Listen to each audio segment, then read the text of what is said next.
আসসালামু আলাইকুম প্রিয় দর্শক, অন্য মঞ্চ অনুষ্ঠানে আপনাদের স্বাগত জানাচ্ছি। প্রিয় দর্শক, আজকের আলোচনাটা শুরু করছি একটা অত্যন্ত গুরুতর প্রশ্ন দিয়ে। বাংলাদেশ কি ধীরে ধীরে এমন একটা জায়গায় পৌঁছে যাচ্ছে যেখানে রাজনৈতিক সংঘাত আর শুধু রাজনৈতিক থাকবে না? আমি এখনই বলছি না যে বাংলাদেশে গৃহযুদ্ধ শুরু হয়ে গেছে, কিন্তু কয়েকটি ঘটনা পাশাপাশি সাজিয়ে দেখুন। প্রথমত, শেখ হাসিনা ঘোষণা করেছেন তিনি দেশে ফিরবেন, আর বাংলাদেশের সরকার স্পষ্টত হাসিনার ফিরে আসার ঘোষণায় ভীত। একদিকে সরকার বলছে তিনি ফিরলে নিরাপত্তা দেয়া হবে, আবার ভারতের কাছে দাবি করছে তাকে প্রত্যর্পণ বা এক্সট্রাডাইট করা হোক।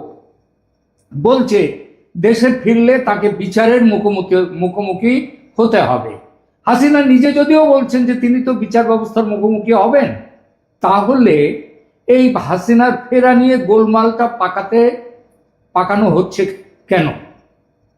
সমস্যাটা কোথায়? বাংলাদেশ সরকারের তো উচিত ছিল ভারত থেকে তার ফেরানোর ব্যবস্থা সেটা করা, তা করছে না। কারণ বুঝতে অসুবিধা হওয়ার কথা নয়। হাসিনা দেশে ফিরলে ক্ষমতায় যারা ছিলেন এই মোহাম্মদ ইউনূসের অন্তর্বর্তী সরকার এবং এখন যারা আছেন অর্থাৎ তারেক রহমানের বিএনপি সরকার, তাদের বড় সমস্যা, বড় ভয়। তাই উল্টোপাল্টা দাবি করে এড়িয়ে যাওয়ার চেষ্টা করছেন তারা। বাংলা সরকার যাতে এড়াতে না পারে তার জন্য অনেক চেষ্টা করেছে ভারত, কিন্তু এড়িয়ে গেছে ঢাকা। তারেক রহমানের দিল্লি সফর নিয়ে কয়েকদিন ধরে যে প্রবল কূটনৈতিক তৎপরতা চলছিল তাতে আপাতত বিরতি। সফর আদৌ হবে কিনা অনিশ্চিত। আর এর মধ্যেই ঢাকার একাধিক বিদেশি দূতাবাসগুলিকে হুমকি দেওয়ার ঘটনা সামনে এসেছে। এই তিনটে ঘটনা, এই ঘটনাগুলো কি পরস্পর বিচ্ছিন্ন নাকি একটা সূত্রে এরা বাধা? সেটা হচ্ছে বাংলাদেশের ভেতরে তৈরি হচ্ছে খুব বড় রাজনৈতিক সংঘাতের ক্ষেত্র। এই ক্ষেত্রগুলো, এই সংঘাত, এই বিস্ফোরণ কোথায়? প্রথম বিস্ফোরণ শেখ হাসিনার প্রত্যাবর্তন। বাংলাদেশের রাজনীতিতে এই মুহূর্তে সবচেয়ে বড় প্রশ্ন সম্ভবত শেখ হাসিনা। তিনি বলেছেন ডিসেম্বরের মধ্যে দেশে ফিরতে চান। এখানে একটা কথা মনে রাখা দরকার, শেখ হাসিনার প্রত্যাবর্তন মানে শুধুমাত্র একজন প্রাক্তন প্রধানমন্ত্রীর দেশে ফেরা নয়। এর অর্থ বাংলাদেশের রাজনীতির একটা সাপ্রেসড পলিটিক্যাল কনস্টিটিউয়েন্সি, যাদেরকে চেপে রাখা হয়েছিল যে রাজনৈতিক দলটাকে, তাদের আবার প্রকাশ্যে চলে আসা। কারণ আওয়ামী লীগকে প্রশাসনিকভাবে বা নির্বাচনী রাজনীতি থেকে বেআইনিভাবে কোণঠাসা করা গেলেও আওয়ামী লীগের কয়েক দশকের সামাজিক ভিত্তিকে নিশ্চিহ্ন করে দেওয়া যায়নি। যত দিন যাচ্ছে আওয়ামী লীগের প্রাসঙ্গিকতা তত তীব্র হচ্ছে, মানুষের ভেতর তত আসছে এই প্রত্যাশা শেখ হাসিনা কবে দেশে ফিরবেন। আর বিষয়টা শুধু আওয়ামী লীগ বনাম বিএনপিও নয়, বাংলাদেশের সমাজে আরও পুরনো একটা বিভাজন রয়েছে। সেই বিভাজনটা হলো 1971 মুক্তিযুদ্ধের উত্তরাধিকার। বাংলাদেশের রাষ্ট্রীয় পরিচয় কি মূলত বাঙালি জাতীয়তাবাদ, মুক্তিযুদ্ধ, বাংলা ভাষা এবং ধর্মনিরপেক্ষতার উত্তরাধিকার বহন করা, নাকি বাংলাদেশের পরিচয়ের কেন্দ্রে থাকবে রাজনৈতিক ইসলাম, মুসলিম জাতীয়তাবাদ এবং পাকিস্তানের সঙ্গে একটা নারীর বাঁধন? এই বিতর্ক নতুন নয়, এই বিতর্ক বর্তমানে কার্পেটের নিচে চেপে রেখে দেয়া হয়েছে।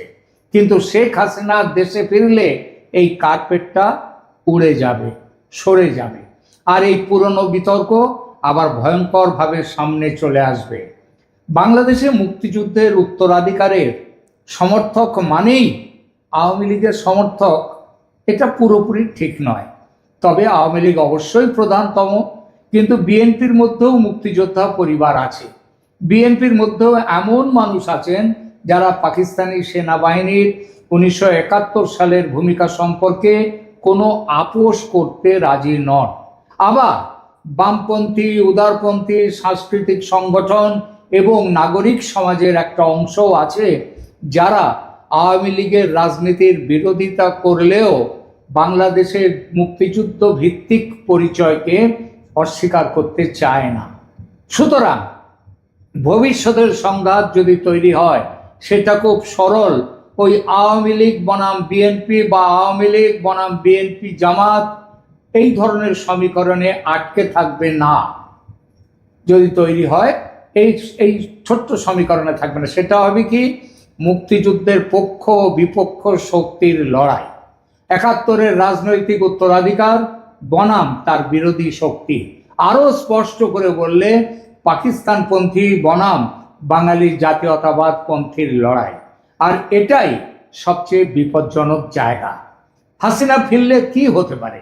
শেখ হাসিনা বাংলাদেশে ফিরলেন, ধরুন বিমানবন্দর থেকে তাকে যদি সরাসরি আটক করা হয়, তার সমর্থকরা কি চুপ করে থাকবেন? আওয়ামী লীগের কর্মী সমর্থকরা কি রাস্তায় নামবেন? তাদের ওপর আক্রমণ হলে পাল্টা প্রতিরোধ হবে কি? আবার হাসিনা বিরোধী জুলাই আন্দোলনের শক্তিগুলো, জামাত, তারা তাদের ওই জুলাই আন্দোলনের শক্তিদের জনসমর্থন এখন অকিঞ্চিতকর, কিন্তু তারা নিজেদের প্রাসঙ্গিক করতে এই সুযোগ নেবেন, নিশ্চয়ই রাস্তায় নামবেন। তার মধ্যে ধর্মীয় সংগঠন, ছাত্র সংগঠন, রাজনৈতিক দলগুলো যখন ঢুকে পড়বে তখন পরিস্থিতি কোথায় গিয়ে দাঁড়াবে সেটা বুঝতে পারছেন? এগুলো প্রশ্ন, এবং প্রশ্নগুলো কিন্তু মন গড়া নয়, মন গড়া নয় এগুলো। রাষ্ট্র তখন কি করবে? রাষ্ট্রের কাজ হচ্ছে আগুন লাগার পরে দমকল কিনতে যাওয়া নয় বা দমকলের টেন্ডার দেওয়া নয়। আগুন লাগতে পারে এই সম্ভাবনাটা আগে বুঝে আগুন লাগলে কি হবে, কিভাবে সেই আগুন নেভানো যাবে সেই ব্যবস্থা তৈরি রাখা। আর এখানেই আসে সেনাবাহিনীর ভূমিকা। বাংলাদেশের ইতিহাসে রাজনৈতিক অস্থিরতা এবং সেনাবাহিনীকে আলাদা করে দেখা কঠিন। 1975 শেখ মুজিবুর রহমান বঙ্গবন্ধু তার হত্যার পর থেকেই কয়েক দশক ধরে বাংলাদেশের ইতিহাস সাক্ষী রয়েছে সেনাবাহিনীর কাজকর্মে। বর্তমান সেনাপ্রধান জেনারেল ওয়াকার উজ্জামান 2024 সালের 5 আগস্টের রাজনৈতিক পালাবদলের অন্যতম শ্রেষ্ঠ কুশীলব ছিলেন, নায়কের ভূমিকা এটা বলা যায়। এবং তার বর্তমান রাজনৈতিক উদ্দেশ্য সম্পর্কেও অনেক সন্দেহ সম্প্রতি তৈরি হয়েছে। হজ করে আসার পর তিনি নিজের গেট আপটা বদলে আরো ধার্মিক করে ফেলেছেন, যেটা পাকিস্তানের ফিল্ড মার্শাল আসিম মুনির এখনো পর্যন্ত করে ওঠেননি। ওয়াকার নাকি এখন এই মুহূর্তে বাংলাদেশের মৌলবাদী শক্তির চোখের মণি। সুতরাং বাংলাদেশে যদি ব্যাপক রাজনৈতিক সংঘর্ষ শুরু হয়, পুলিশ পরিস্থিতি নিয়ন্ত্রণ করতে না পারে, ঢাকার রাস্তায় যদি বিভিন্ন রাজনৈতিক শিবির মুখোমুখি হয়, তখন শেষ পর্যন্ত কাকে নামতে হবে? সেনাবাহিনীকে। আর দক্ষিণ এশিয়ার ইতিহাস আমাদের একটা শিক্ষা দিয়েছে, রাজনীতিবিদরা যখন রাষ্ট্র পরিচালনায় ব্যর্থ হন, সেনাবাহিনী যখন রাস্তায় নামে তখন তারা শুধু ওই দাঙ্গা থামাতে নামে না, তারা ট্রাফিক পুলিশেও দাঁড়িয়ে থাকে না, দেশ বাঁচাবার নামে ক্ষমতার দখল নেয়। এটা স্পষ্টত দৃশ্যমান বিপদ। কিন্তু এখানে আরো একটা কথা আছে, যে সেনাবাহিনী হোমোজিনিয়াস মানে এক কাট্টা নয়, সেই সেনাবাহিনী তার যার মধ্যে অনেক গোষ্ঠী দ্বন্দ্ব আছে, পাকিস্তানপন্থী, ভারতপন্থী, আওয়ামী লীগপন্থী, বিএনপিপন্থী, জামাতপন্থী, এইরকম যেখানে গোষ্ঠী ভাগে বিভক্ত থাকে, সেখানে সেনাবাহিনীর নিজেদের মধ্যেও যদি লড়াই হয় তাহলে সেটাও এড়িয়ে যাওয়া যাবে না। আরেকটা বিপদ, দ্বিতীয় বিপদ হচ্ছে উগ্রপন্থার নতুন আন্তর্জাতিক মাত্রা। এর মধ্যেই কয়েকটি উদ্বেগজনক আর একটা ঘটনা ঘটেছে। ঢাকায় বিদেশি দূতাবাস এবং সরকারি দপ্তরে হুমকিমূলক ইমেল পাঠানোর ঘটনা প্রকাশ্যে এসেছে এবং সেগুলোর পেছনে আছে সাম্প্রদায়িক শক্তি, উগ্রপন্থীরা, মৌলবাদীরা। চীনা ও রুশ মিশনের নামও সেখানে এসেছে। যা খবর, বাংলাদেশের স্বরাষ্ট্র দপ্তর এবং গোয়েন্দা পুলিশ খুব একটা গুরুত্ব দিচ্ছে না, তারা মানতে চাইছে না যে এর পেছনে কোনো প্রতিষ্ঠিত জঙ্গি সংগঠন রয়েছে। চীনারা যদিও সন্দেহ করছে এই হুমকি মেলের পিছনে আছে উইঘুরপন্থী ইসলামী সংগঠনরা। তারা এই ঘটনাটাকে উড়িয়ে দেওয়া যাবে না, কারণ প্রশ্নটা আরো বড়। বাংলাদেশের মাটিতে যদি এমন শক্তি তৈরি হয় যারা আন্তর্জাতিক ইসলামী ইস্যুকে কেন্দ্র করে বিদেশি দূতাবাসকে হুমকি দিতে পারে, তাহলে সেটা শুধু বাংলাদেশের অভ্যন্তরীণ নিরাপত্তার সমস্যা থাকে না, চীন সেটা অত্যন্ত গুরুত্ব দিয়ে দেখবে এবং দেখতে শুরু করেছে। তারা রীতিমতো দ্বন্দ্বে নেমেছে তারেক রহমান সরকারের সঙ্গে। চীনের জন্য এটা অত্যন্ত স্পর্শকাতর। কেন? বেজিংয়ের সবচেয়ে সেন্সিটিভ ডোমেস্টিক সিকিউরিটি ইস্যুগুলোর একটা হলো সিনজিয়াং এবং উইঘুর মুসলিমদের প্রশ্ন। বাংলাদেশের কোনো উগ্র ইসলামপন্থী গোষ্ঠী যদি উইঘুর মুসলিমদের প্রশ্নকে সামনে রেখে চীনা স্বার্থকে নিশানা করতে শুরু করে, তাহলে একটা অদ্ভুত কন্ট্রাডিকশন তৈরি হবে। কারণ বাংলাদেশের ভারত বিরোধী রাজনীতির একটা অংশ দীর্ঘদিন ধরে বলে এসেছে ভারতের বিকল্প চীন, ভারতকে চায় না বাংলাদেশ, তাদের চীন আছে। কিন্তু র্যাডিক্যাল ইসলামিস্ট পলিটিক্সের একটা অংশের কাছে আবার চীন নিজেই ইসলামের কাছে সমস্যার দেশ, তাদের উইঘুর নীতির কারণে। অর্থাৎ ভারত বিরোধিতা আর চীন পন্থা সবসময় একই রাজনৈতিক প্যাকেজে থাকবে এমন কোনো নিশ্চয়তা নেই। এটা বেজিংয়ের মাথা ব্যথার কারণ হয়েছে। তৃতীয় বিস্ফোরক তারেক রহমানের দিল্লি সফর। এবার আসুন সবচেয়ে সাম্প্রতিক ঘটনায়। গত কয়েকদিনে মনে হচ্ছিল তারেক রহমানের দিল্লি সফর প্রায় চূড়ান্ত। 23 থেকে 25 আগস্ট সম্ভাব্য সফরের কথাও ভারতীয় সংবাদ মাধ্যমে এসেছিল। এমনকি রাষ্ট্রপতি ভবনের একটি বিজ্ঞপ্তিকে ঘিরেও জল্পনা তৈরি হয়, পরে সেটা প্রত্যাহার করা হয়। কিন্তু ঢাকা এখনো সফর নিশ্চিত করেনি। বাংলাদেশের প্রধানমন্ত্রীর প্রেস সচিব জানিয়েছেন ভারত বাংলাদেশ সম্পর্কের কিছু অমীমাংসিত বিষয় রয়েছে এবং তার জন্য সফরের অনুকূল পরিবেশ প্রয়োজন। সেই অনুকূল প্রবেশের জন্য এমন দুটি দাবি দিয়েছে বাংলাদেশ যা মেনে নেওয়া ভারতের পক্ষে অসম্ভব। অর্থাৎ সফরের দরজা প্রায় বন্ধ। কেন এত গুরুত্বপূর্ণ ছিল এই সফর? কারণ দিল্লির সঙ্গে ঢাকার একটা পলিটিক্যাল রিসেট দরকার। এটা ভারতেরও দরকার, বাংলাদেশেরও দরকার। এবং এই দরকার শেখ হাসিনার দেশে ফেরার ব্যবস্থা পাকা করার জন্য। কারণ অন্তর্ভুক্তিমূলক রাজনীতি বাংলাদেশে না এলে বাংলাদেশের পতন আরো হবে। সেই জন্যে ভারত সেই কারণে এতটা ঝুঁকে পড়ে নতি স্বীকার করে তারেক এই সফরটা চাইছিল। এবং এই ভারতের এই নতি স্বীকারের জন্য ভারত সরকার ভারতের মধ্যে তারা সমালোচিত হচ্ছে। এমনকি অর্গানাইজারের প্রাক্তন সম্পাদক এবং আরএসএস ইডিওলগ সেই শেষাদ্রিচারী তিনি তো বলেছেন ভারতের এতটা ঝুঁকে পড়ার কোনো দরকার ছিল না। কিন্তু ভারত চাইছিল একটা বড় বিপদের হাত থেকে বাংলাদেশকে বাঁচাতে, সঙ্গে সঙ্গে নিজেও বাঁচতে, যাতে শেখ হাসিনার দেশে ফেরার পর রাজনৈতিক আবহাওয়া গরম না হয়, যাতে গৃহযুদ্ধের পরিস্থিতি তৈরি না হয়, কিংবা এমন পরিস্থিতি তৈরি হলে, যদি তেমন পরিস্থিতি তৈরি হয় তাহলে যেন কন্ট্রোল করা যায় সেই পরিস্থিতিকে। সেই আলোচনার জন্যই তারেক রহমানকে ডাকা হয়েছিল। কিন্তু সমস্যা হচ্ছে বাংলাদেশের ডোমেস্টিক পলিটিক্স। ভারতের সঙ্গে সম্পর্ক স্বাভাবিক করার চেষ্টা করলেই বাংলাদেশের একটা অংশ প্রশ্ন তোলে, হাসিনার কি হবে, ভারত তাকে কেন ফেরাচ্ছে না, আর তারেক রহমান দিল্লিতে গেলে বিরোধীরা সেটাকে কিভাবে ব্যবহার করবে। এই হিসাবও নিশ্চয়ই বিএনপিকে করতে হচ্ছে। তাই এক পা এগোচ্ছেন তারেক, তো দু পা পিছিয়ে যাচ্ছে। বিএনপির সবচেয়ে বড় পরীক্ষা এখানেই। বিএনপি এখন সরকারে, বিরোধী দলের থেকে অনেক কথা বলা যায়, কিন্তু সরকারে বসলে সব কথা বলা যায় না। এটা কিন্তু এখনো শিখতে পারেননি তারেক রহমান।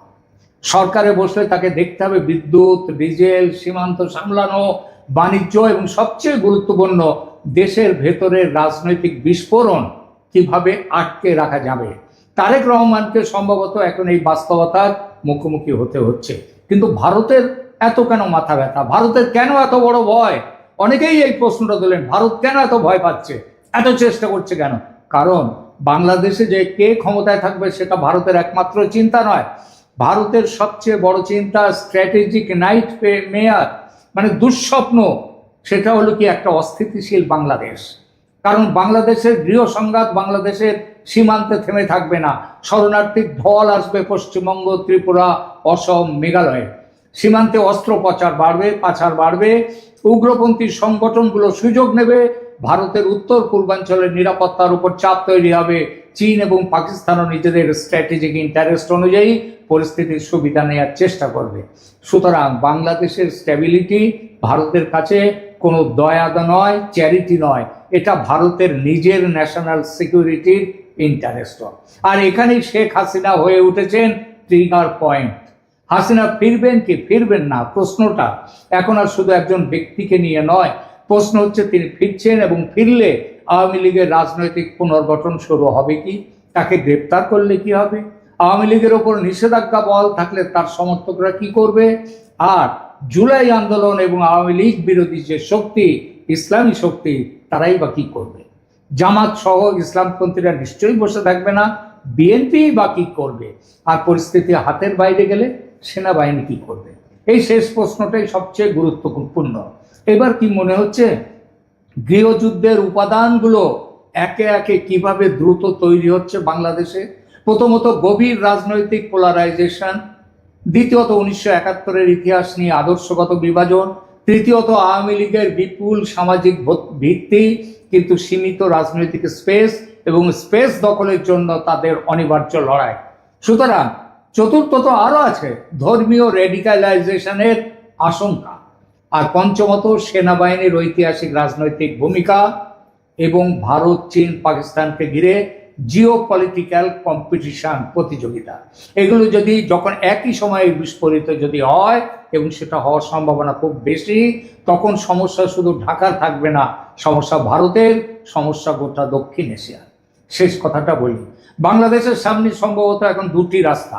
একটি রাস্তা রাজনৈতিক রিকনসিলিয়েশন, বোঝাপড়া করা, ভুলে যাও সব অতীত, এখানে আবার নতুন করে এসো, যেখানে নির্বাচিত সরকার, বিরোধী শক্তি, আওয়ামী লীগের সামাজিক ভিত্তি, জুলাই আন্দোলনের অংশীদার, জামাত, রাষ্ট্রীয় প্রতিষ্ঠান, সবাইকে কোনো না কোনো রাজনৈতিক কাঠামোর মধ্যে রাখা হবে।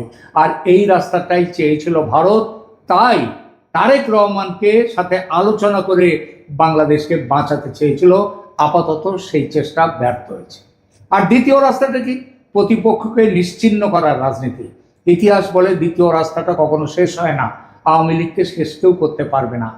আজ আপনি প্রতিপক্ষকে নিষিদ্ধ করবেন, কাল প্রতিপক্ষ রাস্তায় নামবে, পরশু পুলিশ নামবে, তারপর সেনাবাহিনী, আর তারপর কে রাষ্ট্র চালাবে সেটা নির্বাচনের ফল ঠিক করে না, ঠিক করে বন্দুকের নল।